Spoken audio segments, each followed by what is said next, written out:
कभी सोचा है कि एक छोटी सी बहती हुई नदी में इतनी ताकत कहाँ से आती है कि वो बड़े बड़े पहाड़ों को काट दे और विशाल मैदान बना दे? आज हम पानी की इसी जबरदस्त शक्ति को समझने वाले हैं, वो शक्ति जो हमारी पृथ्वी का चेहरा ही बदल देती है। तो चलिए बहते पानी की इस रोमांचक सफर पर निकलते हैं। तो सबसे बड़ा सवाल यही है, आखिर ये बहता हुआ पानी जमीन को बदलता कैसे है? सुनने में ये सवाल शायद आसान लगे, लेकिन इसका जवाब बहुत ही दिलचस्प है।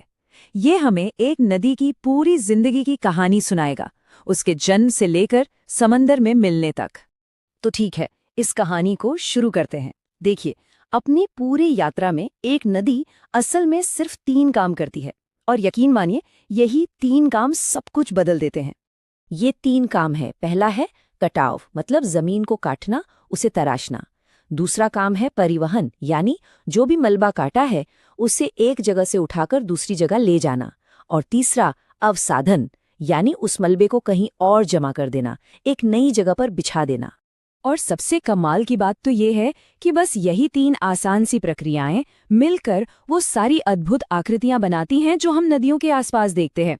मतलब बड़ी बड़ी घाटियों से लेकर दूर दूर तक फैले उपजाऊ मैदानों तक, सब कुछ। तो चलिए नदी की यात्रा की शुरुआत करते हैं, उसके जन्म से, उसकी युवावस्था से।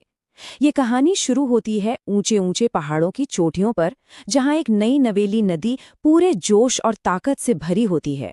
इस पड़ाव को कहते हैं अपर कोर्स या नदी की युवावस्था। यहाँ पहाड़ों की तेज ढलानों पर नदी की रफ्तार बहुत तेज होती है, बिल्कुल एक नौजवान की तरह। और उसका सिर्फ एक ही काम होता है, कटाव। वो चट्टानों को चीरते हुए आगे बढ़ती है और गहरी वी आकार की घाटियां बना देती है। अब देखते हैं आगे क्या होता है। जैसे ही नदी पहाड़ों को पीछे छोड़कर मैदानी इलाकों में आती है, उसका स्वभाव थोड़ा शांत होने लगता है। अब उसमें वो पहले वाली तेजी नहीं रहती। इसे कहते हैं नदी का मिडिल कोर्स। यहाँ नदी की रफ्तार काफी धीमी हो जाती है और अब वो सीधी नहीं बहती, बल्कि सांप की तरह बल खाते हुए बड़े बड़े मोड़ लेकर बहने लगती है। और इन्हीं घुमावदार मोड़ों को मियांडर कहा जाता है। इस पड़ाव पर कटाव का काम तो कम हो जाता है, लेकिन परिवहन का काम बढ़ जाता है। अब नदी एक ट्रांसपोर्टर की तरह काम करती है। जो भी मिट्टी, रेत और कंकड़ वो पहाड़ों से अपने साथ लाई थी, उसे बहाकर आगे ले जाती है। और अब हम पहुंचते हैं नदी के सफर के आखिरी पड़ाव पर, यानी उसकी वृद्धावस्था में। यहाँ वो समंदर में मिलने के लिए तैयार होती है और एक शांत अनुभवी बुजुर्ग की तरह एकदम धीमी और चौड़ी हो जाती है। तो यहाँ देखिए, नदी के जीवन के 2 सिरों में कितना फर्क है। जहाँ युवावस्था में पहाड़ों में उसका मुख्य काम तोड़फोड़ यानी कटाव था, वहीं वृद्धावस्था में समंदर के पास उसका मुख्य काम निर्वाण यानी अवसादन हो जाता है। वो अपने साथ लाई हुई सारी मिट्टी जमा करने लगती है। अच्छा, तो इस मेंडर को थोड़ा और समझते हैं। जैसा कि हमने देखा, ये वो घुमावदार मोड़ हैं जो नदी मैदानों में बनाती है। अब होता ये है कि मोड़ के एक तरफ पानी तेजी से जमीन को काटता है और दूसरी तरफ धीरे धीरे मिट्टी जमा करता है। इसी वजह से ये मोड़ वक्त के साथ और भी ज्यादा घुमावदार होते जाते हैं। लेकिन जरा सोचिए, तब क्या होता होगा जब ये मोड़ इतना ज्यादा घूम जाए कि नदी एक छोटा रास्ता बना ले और इस लंबे मोड़ को पीछे ही छोड़ दे।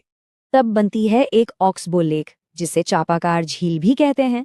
नदी तो सीधे रास्ते निकल जाती है और उसका वो पुराना कटा हुआ मोड़ एक खूबसूरत आधे चांद जैसी झील की शक्ल में वहीं रह जाता है। अपनी यात्रा के आखिर में नदी एक और कीमती तोहफा देती है, फ्लड प्लेन यानी बाढ़ का मैदान। जब भी नदी में बाढ़ आती है तो वो अपने किनारों पर उपजाऊ मिट्टी की एक परत बिछा देती है, और यही मिट्टी जमीन को खेती के लिए सोना बना देती है। और हाँ, समंदर में मिलने से ठीक पहले नदी अपना सबसे बड़ा खजाना जमा करती है, डेल्टा। जैसे ही नदी समंदर के शांत पानी से मिलती है, उसकी रफ्तार एकदम खत्म हो जाती है। फिर वो अपने साथ लाई सारी मिट्टी वहीं जमा कर देती है। ये जमा हुई मिट्टी अक्सर एक त्रिकोण यानी ट्रायंगल के आकार की जमीन बना देती है, जिसे हम डेल्टा कहते हैं, जैसे हमारा सुंदरबन डेल्टा। तो देखा, नदी की यात्रा तो समंदर में मिलकर खत्म हो गई, लेकिन उसका असर हमेशा के लिए रह जाता है। तो अब सवाल ये है कि नदी की ये पूरी यात्रा हम सब के लिए इतनी जरूरी क्यों है? देखिए, नदियां सिर्फ जमीन का नक्शा नहीं बदलती, वो जिंदगी को भी संवारती हैं। वो हमें खेती के लिए उपजाऊ मैदान देती हैं, पीने का पानी देती हैं और ऐसे खूबसूरत नज़ारे बनाती हैं जो हमें कुदरत से जोड़ते हैं। आखिर दुनिया की सारी बड़ी सभ्यताएं नदियों के किनारे ही तो बसी थी। तो आखिर में ये सवाल हमारे लिए है, अगर नदियां लाखों सालों से इस धरती का नक्शा बनाती आई हैं, तो अब हमारी क्या जिम्मेदारी बनती है? हम उनके भविष्य का नक्शा कैसे बनाएंगे? क्या हम उन्हें संभाल कर रखेंगे या उन्हें खत्म हो जाने देंगे? ये एक ऐसा सवाल है जिसका जवाब हम सभी को मिलकर खोजना